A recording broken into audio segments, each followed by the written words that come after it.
So guys, iPhone 15 pink 256 GB. So ito yung laman ng box. Ito yung kulay ng pagka-pink niya. Napakaganda talaga as in. Ayan, yung pinakagilid niya ay may pagka-dark pink. Tapos yung pinakalikod niya ay parang matte pink siya na maganda. Tapos yung pinaka-apple niya ay pink na rin ang color. Tapos ayan, may dynamic island na siya. Tapos yung loob ng box ay ganito lang. Ganito, yung pang pin. Tapos ayan, mga instruction. Tapos ito na yung cord niya. Type C to C na siya.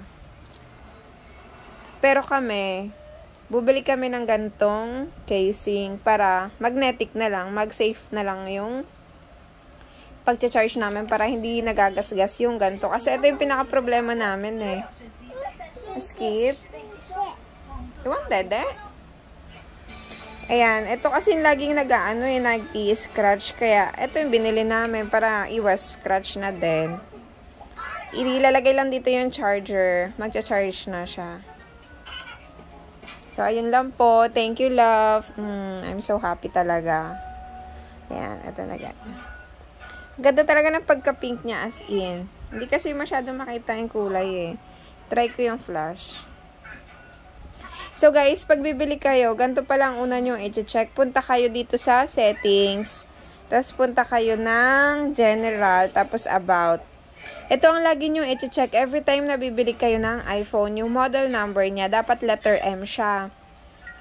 Ibig sabihin yan, brand new. Tapos ito namang A sa dulo ay kung saan gawa yung iPhone na yon. Kasi ayan yung coverage niya. May warranty. Ang warranty namin ay next year may expire ng September 21.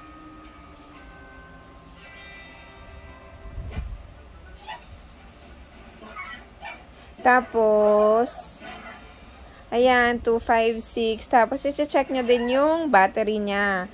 Punta kayo dito, battery level. Tapos, ito, battery health and charging. So, makikita nyo, ayan, maximum capacity niya ay 100%. So, sobrang healthy pa ng phone nyo kapag ganyan.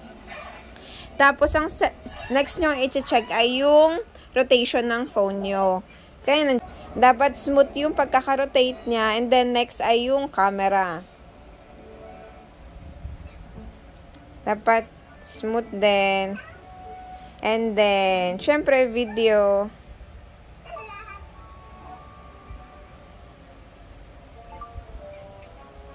Tapos, check nyo kung okay siya sa photos. Playback tuloy sasabihin ko. Playback kasi yung tawag namin sa photos kapag camera eh.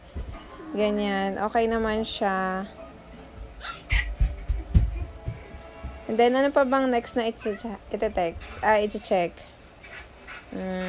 Ayan, yung pag-i-scroll nyo, kung mabilis ba, kung sobrang smooth, tapos ganyan.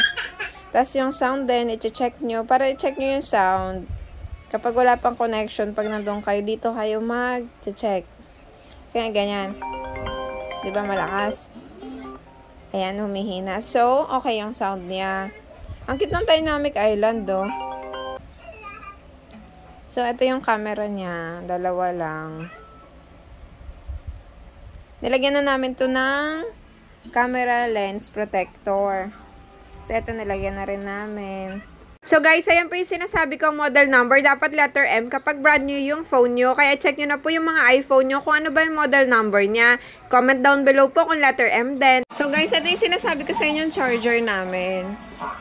Mag-safe siya, ganyan. Tapos, magcha-charge na siya.